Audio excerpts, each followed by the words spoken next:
Welcome to the More Than a Chair podcast by Business Furniture and Choreo and our special series, The Road to Resilience, mapping a plan to get us back to work safely. I'm Amanda Clark, and today we're discussing work-life fulfillment and the path to engage employees in a meaningful way post-COVID. With us, we have the expert here, Dr. Tracy Brower, a work environment sociologist and principal with the Applied Research and Consulting Group at Steelcase. She's also the author of Bring Work to Life by Bringing Life to Work, a guide for leaders and organizations to focus on work-life fulfillment. Then with us are our guest, as always, Beth Oakes, CEO and owner of Business Furniture and Choreo. Ladies, thanks for being here. I'm so excited to dive into this topic. Hello, me too. It's a great topic and so relevant right now. Absolutely. I'm looking forward to it as well. Thanks for having me. Yeah, Dr. Brower, we were thrilled to get in your brain for a little bit because I know work-life balance and fulfillment is so important to you. And we talk a lot about culture. That's really Mary Beth's passion, is culture in the workplace. It seems like these conversations has really shifted in 2020. Do you feel like some of it has just been thrown out the window? How do we keep it igniting that work-life balance when you've got people remote, people at home trying to recreate culture? What are the conversations you're having right now, Dr. Brower? Oh, I think that those are absolutely the right questions to ask. And I think it's becoming more important than ever. You know, I remember 20 years ago, we were trying to talk to senior leaders about culture and how critical it was and convince them. And then we got to the point that senior leaders said, okay, I think I get it. Tell me more. And I think it is so on the radar screen right now because we are recognizing the importance of culture by its absence. So it is more important than ever. Oh, wow. I love that. Mary Beth, I know that speaks to you about recognizing culture by its absence. What are the conversations? I know you're constantly working with the other dealers in Steelcase to figure out how we kind of map this plan to resilience when it comes to culture. Well, I think, Dr. Brower is right. I mean, there is such an opportunity now to continue to focus on culture. We can't take our foot off that gas pedal. It is definitely harder now that, many of us are virtual and we can't be together. But I think the organizations that I've been talking to, like other companies, they are really thinking now that it's a good time to start thinking about how to bring employees back to the workplace. A lot of small and medium-sized companies have already started doing that. But if they haven't, or if we're thinking about larger organizations, they are thinking right now about how do we bring people back? But the questions are, right, they want people to feel safe. They want people to feel confident. It's like as a part of their culture, they want their employees to have a voice in what does that coming back look like? And is work from home still a part of the ecosystem of spaces they can choose from? So to me, it's really a critical point right now to really be very thoughtful about what does that mean when you bring people back?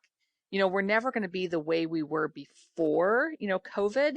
It's definitely a new world now, lots of technology, working from home is working, but still there's that need to get employees back together again in a meaningful way. I think employees want that, leaders want that.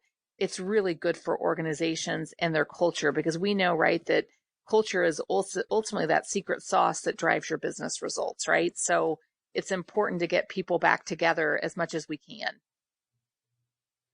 Yeah, absolutely. Dr. Brower, talk about change management. I know that has been a big topic in this. Why is change management important right now? And moving forward, how do we start looking at the future of that? Oh, I think that's so important as well. And I love your points, Mary Beth, about culture and how critical it is. I think culture is it's such a critical differentiator because, it's hard to replicate, and change management has everything to do with how we help people feel a sense of psychological safety, how people feel that their work and their workplace are both safe and compelling. And I think it's really about supporting people through these really difficult times. I don't even want to hear that language of difficult times, but it's so accurate. And so we have to support people. And the way that we support people coming back is such a mirror of our culture. And I have always loved the change management mantra about people don't trust what they don't understand. And there's so much to be unclear about. There's so much ambiguity. There's so much uncertainty right now. But bottom line, I think one of the reasons to focus on change management is that when we do the right thing for people, we really do the right thing for the company and for the business results. And so we do the right thing for people because it's the right thing to do, starting with people, and business results are driven by it. So I think there are lots of really good reasons to really focus on this change management discussion. Yeah, Mary Beth, what are your thoughts on that about change management? Oh, I think it's really important. I think that it's important to give employees a voice. I think having that voice to help us to guide change. Our employees, we recently put together a group of change agents, and they represent each part of Business Furniture and Choreo. And actually, our colleagues at Choreo are leading that process. But the point of getting the change agents together is to really to help them give them a voice, basically. And we want to understand from their perspective, what are the opportunities and what are the challenges, right, as we bring people back to our offices? What does that experience need to feel like? And we technically opened our doors back in May, but, really we've been trying to meet people where they are. So many people have continued to work from home the majority of the time. Moving forward in the future, we want to shift that paradigm so that our employees are still working from home a day or two a week, but then the majority of the time they are in the office. But what does that need to look like? And how should that feel? How do we need to prepare for that? What do the employees need to have in place to feel comfortable and to feel safe in order to do that? And so it's been great having those change agents in place to talk to with our Choreo team that's facilitating that process. And they're sharing ideas and thoughts, because I really want our leaders to really have a good understanding of everything we need to think about as we make decisions. I want them to understand all of the potential conflicts, all the potential opportunities. I want them to have a good understanding of that. So as leaders, we can make really good decisions in the best interest of our employees and in the best interest of the company. I love that. And I have loved the feedback that we've gotten from people that are engaging in that and feeling like they do have a voice at the company, and they are able to start making some of those guidelines for safety and really feeling a part of that, not just being, from the top down. And I think that's really important. Dr. Brower, what do you think about some of the long lasting impacts of this? Like even getting employees engaged in that way, allowing these conversations for safety to happen. We may never work the same after this year. What do you think are some of the long lasting changes? Yeah, I think that you said it, Mary Beth. We want to give people a voice. We may not be able to give people a vote, but we can definitely give them a voice. And I think what's really interesting about engaging people in the change process right now is that we have got to do that. There's so much that's top down, like federal restrictions, state restrictions, senior leaders who are making decisions about how we need to run, HR departments that are formalizing policies and practices that may have been more organic before. So there's a lot of top down happening right now. But I think our key is to make sure that we have lots of participation, lots of engagement. And I think it can be, in some cases, it can be about how. We may not be able to engage people in the what, right? Like you have to wear a mask because it's a state guideline, or you have to social distance for safety. But a lot of times we can engage people in the how. Like one of the things that we did is we asked people to get involved in how the check-in procedures would go. Like when we have people come through the door and fill out the questionnaire and have their temperatures taken and all that kind of thing. The what was pretty well cemented, but the how was something that people could definitely engage in. And so I think that's one of the things. And I really like your point that we need to ask people, what does the experience need to feel like? Like we know that experience drives belief, and that drives behavior, and in turn that drives results. So what does that experience need to feel like? How do I need to feel safe and secure? And I love to think about Maslow here, right? We all learned about the Maslow hierarchy of needs in high school. And, we spend a lot of time thinking about making sure people feel a sense of belonging and esteem and self-actualization. But I think they also have been kind of bumped back down to the bottom of that hierarchy, and they need a sense of safety and security. They need to feel like their physiological needs are met. So that experience that we're creating is different than it was 6 months ago, and it's more than it was 6 months ago. And so getting employee engagement in those kinds of questions seems really, really important. Yeah, that's all kind of part of the road to resilience, right? Right, Mary Beth? Absolutely. I mean, we really believe that, you have to start out by understanding, how our employees doing, what are their concerns, and we really believe getting them involved early in the process really helps. And I think as leaders, really kind of building that that big picture communication plan, right? So what are some of the key messages that you want to communicate, and then thinking about how to communicate them, and really thinking about how the employee wants to experience that message, and what is I loved what you said, Dr. Brower, about about the importance of trust and understanding, right? So it's hard for an employee to trust something they don't understand. And that's why I'm such a big believer right now in really having a strong communication plan and having a steady cadence of communication. And I know as a company, we have been doing frequent virtual all team meetings, because I really think it's important that in some ways our employees still feel connected and as one team, even though we can't all be together. But I also think it's important that if there's something we're trying to communicate, we first try to communicate it as a large group so that everybody hears that same message. And then we break into smaller groups. So there's time really for conversation, for discussion. I want to make sure that our employees really understand, why are we making these decisions, right? Because I do think that's so important. They can't trust what they don't believe and what they don't understand, right? So to help them to believe it and help them to understand it, it does take conversation and discussion, and really making sure you have a clear message that you're trying to communicate in the first place. So to me, it's really just about getting them involved, and Mhm. and it's about doing the right thing, right? Because we know we want to do the right thing for our employees, and part of doing the right thing is really having clear communication, steady communication, opportunities for the employees to provide feedback and input so we understand their point of view, understanding where are they on the spectrum. I mean, right now, it's such a spectrum of how people feel. I mean, I think everybody would agree for the most part that wearing masks is something we need to do right now, for an example. But I think aside from that, everybody has a different opinion about how to stay safe, for example. So Mhm. you have to think about all those different variables too as you're building your message and communicating it and engaging the employees. Yeah, absolutely. Let's talk a little bit about fulfillment and that feeling of that you get from being in a great work culture, right? That fulfillment that you get, that balance of work life. Dr. Brower, is that even possible right now when there's so much kind of emptiness to even just your office space, or if you're working remote or you're missing that coworker who usually you were collaborating with weekly? How do you reignite that? Wow.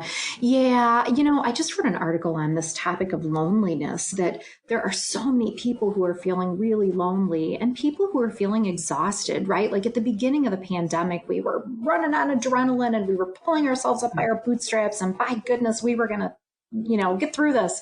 And surely we are still doing that. But more and more people are reporting loneliness, they're reporting exhaustion, they're hitting a wall, they're reporting mental illness and fatigue. And so that has to do with variety and it has to do with connections. Like one of our instincts as human beings is to come together in groups, and there's safety in numbers, and we need those connections. If we think about the neuroscience of fulfillment, when we're with people, when we're close to people, when we're connected with people, we literally get a release of oxytocin in our brains.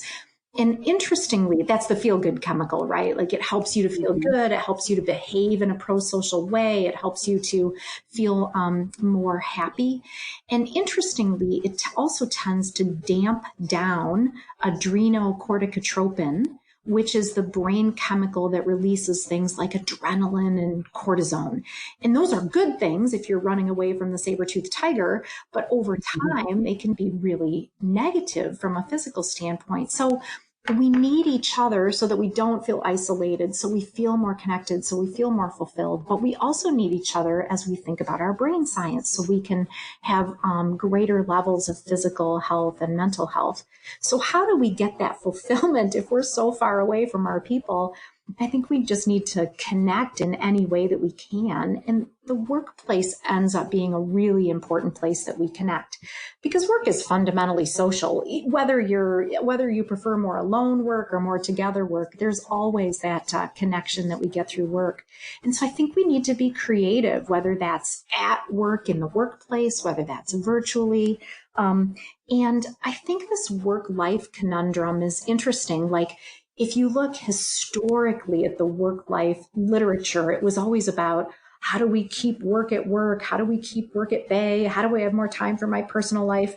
And now we're having people say, I've got a lot of personal life going on. I'm kind of ready to have a little less of that. So Yes. you always want to kind of find your own equilibrium, right? And there are multiple right answers for how much of either one you have compared with others, or how much of either one you have compared with different stages or ebbs and flows in your life. So I think we can find it. I think it's probably less about balance and probably more about fulfillment and kind of finding that right answer for yourself. I love it. I I love that we were talking. I know I was meeting with a client last week, and they have been working virtually up until now, and now they're getting ready to bring people back to the space, and they're renovating their space. And they were talking about doing this renovation a couple of years ago. The renovation got put on hold, but they definitely had some ideas about what they wanted that renovated space to look and to feel like. And through this experience, their lens and their thoughts have totally changed, right? So they still want people to come back to the office because, to your point, Dr. Brower, they feel like people want that connection. They need that connection. And there are just times when you can do your very best work when you can be together. So they still are going to try to meet people where they are and offer the home office as a part of the blend of spaces that they present to their employees. But what's really changed is they want that space to have more feelings of home. They want a softer, warmer feel, more of a residential feel, a homey feel. They want it to have more choices, because what the employees are telling them is that through the pandemic, sometimes they've worked at their kitchen table, sometimes they've worked at their sofa, sometimes they've worked in their home office, sometimes they've worked on the back deck overlooking the lake. I mean, so they've had a variety of different spaces where they've been doing their work at home, and they like it.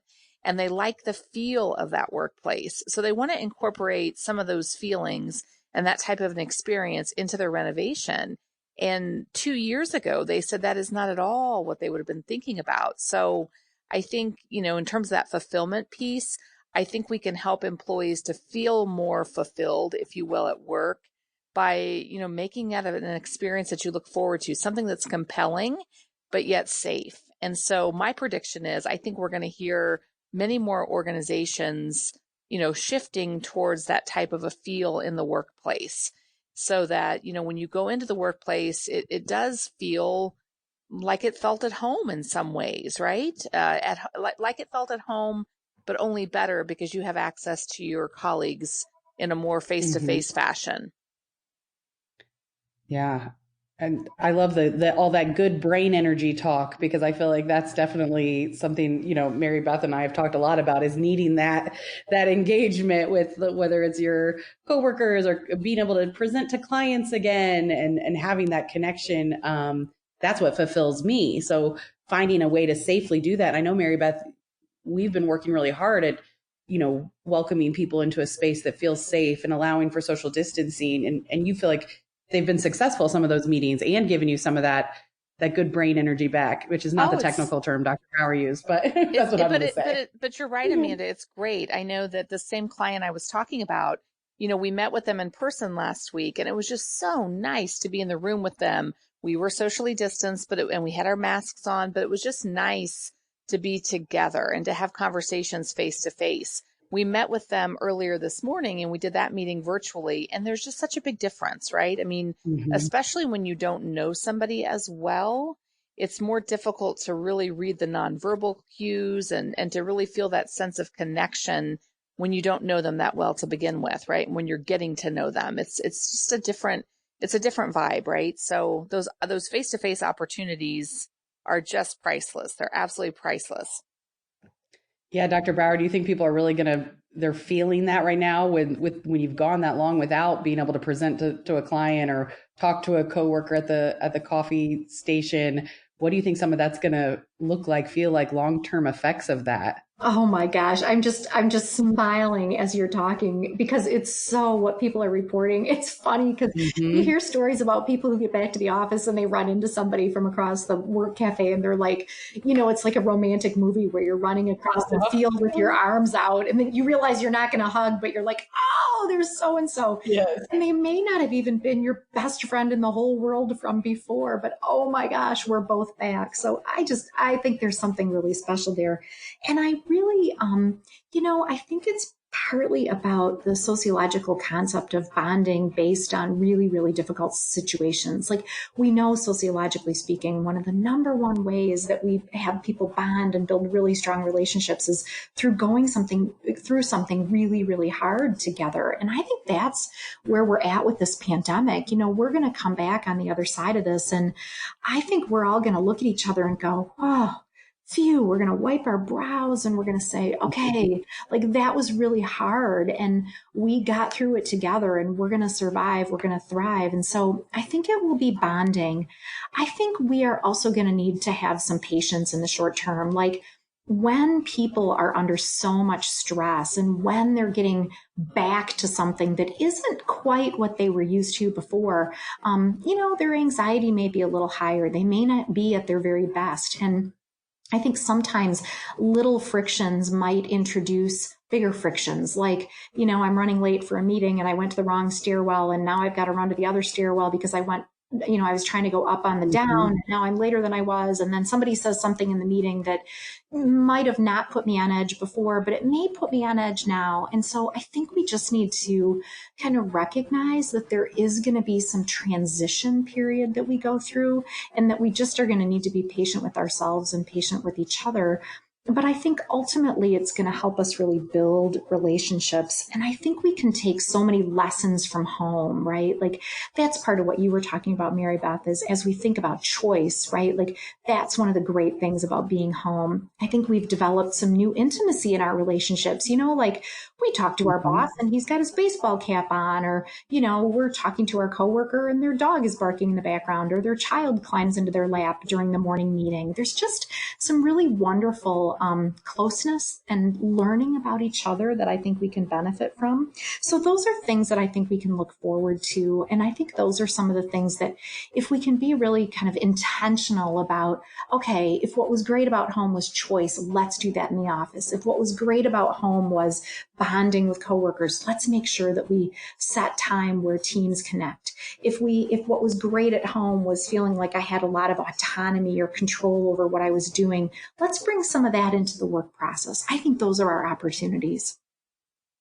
I would totally agree. I think that whole notion of choice, choice can mean so many things, but I do think that really matters to people. And I loved what you were saying about just the intimacy.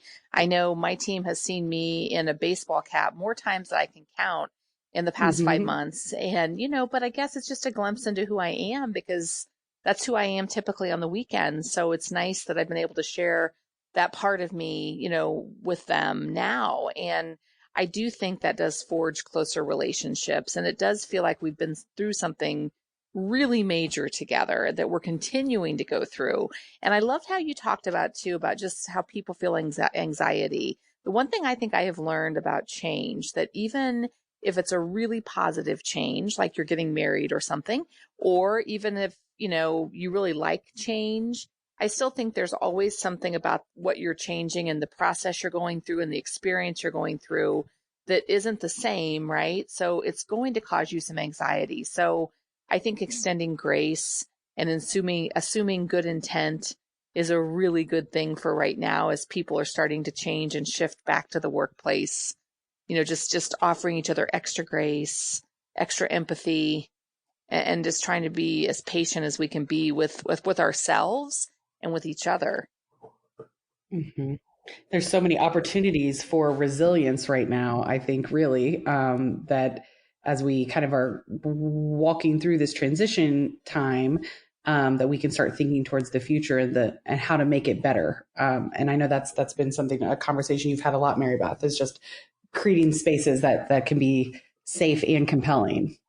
Absolutely. Even the client that we met with, last week, we were talking about how certain parts of their new space, they want them to be resilient. So if this were to come up again in the fall or in the spring, if they had to radically, shift how they were working again, they want those spaces to be able to support that. And so they want to think more flexibly than they've ever thought before. And I think that's interesting because I really don't know if this same organization would have been thinking that had we have not all gone through what we have just gone through. So I do think it's profoundly changed how leaders are thinking about their spaces and how can they make them safe, compelling, agile, flexible, places where people want to come and work because they have a certain feel.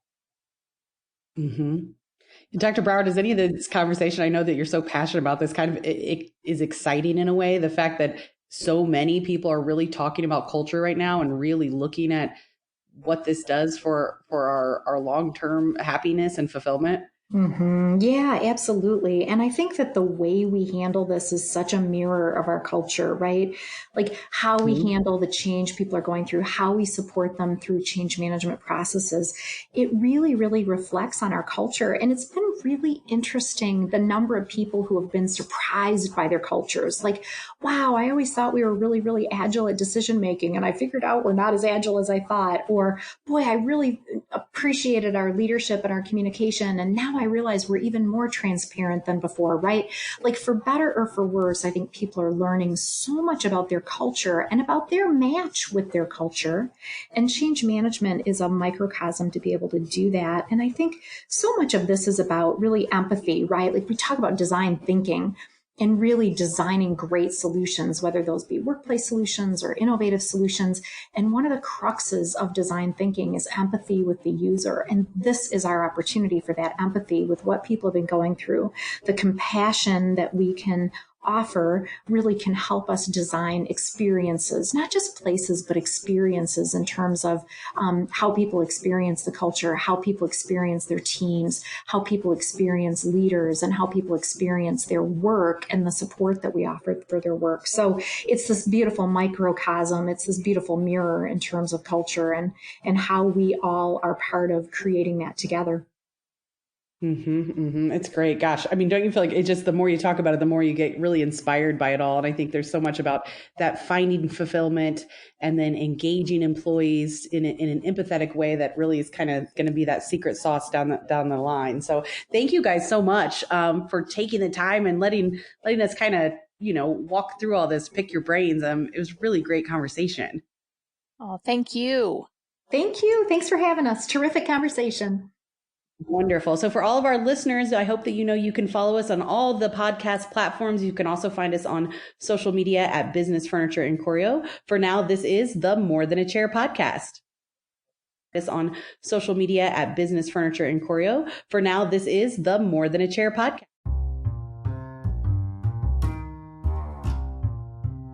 Resilience is the ability to bounce back from difficult life events, and we've all had our fair share this year, some major detours, but we're ready to get back on track.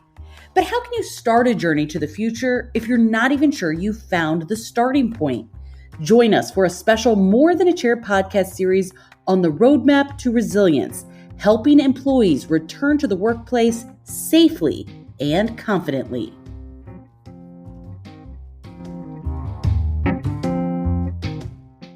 Resilience, the ability to recover from difficult experiences and setbacks. At Business Furniture and Choreo, we know the road to resilience takes all of us. Our teams are reconfiguring workspaces to create personal boundaries without compromising design. Our warehouses are open to store your furniture, to keep your people safe. Business Furniture and Choreo are on the road to resilience with you.